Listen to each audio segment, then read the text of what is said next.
Evening? Had a good week? No, I don't think so. Well, that week's about to get better because Wednesday are back in action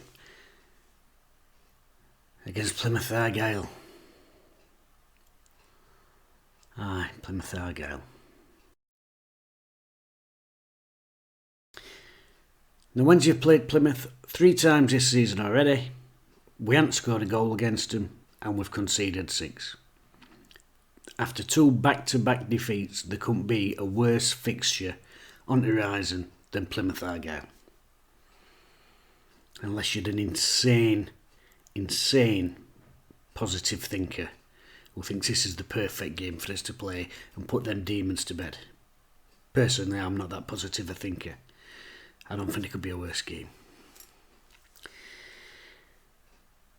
Right, let's have a look at Plymouth's result. I'm sick of looking at Plymouth's results this season, but let's have a look. Plymouth's most recent league results, and they got a 1-1 with MK Dons in the middle of December. Sunderland, 2-1 defeat away from home. Then with Wednesday on the league horizon, they get a pair of clean sheets.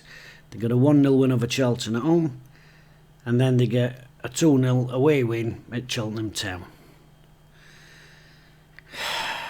Marvellous. Plymouth. Anyway, what about Wednesday? Well, Darren Moores been handed some good news this week because Callum Patterson's back. That knee injury that he picked up, he had to go off against Shrewsbury. That's not as bad as they first feared, so he has been back in training. Whether it's enough for a start, I don't know, but he's back in training. Josh Windass, that's another bonus. I got his name right this time, I know. He's back in training, he's pushing for a start, which again gives us that pace up front. We've really missed him, and with Canberra as well. But Gregory's looked isolated and alone, and we haven't really looked at any sort of threat against Shrewsbury or Sunderland at centre forward. So having Windass back pushing up there, that's going to be a positive. But the big thing is Luongo's back.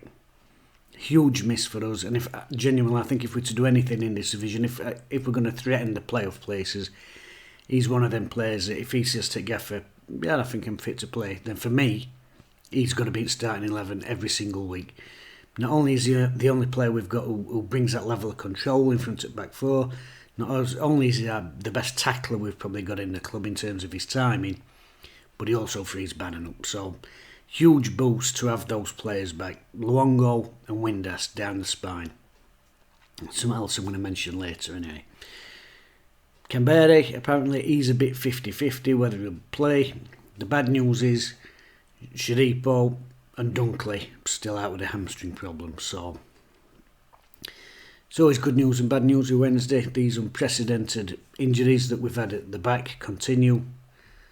I mean, Gibson, Iorfa, Hutchinson and Dunkley.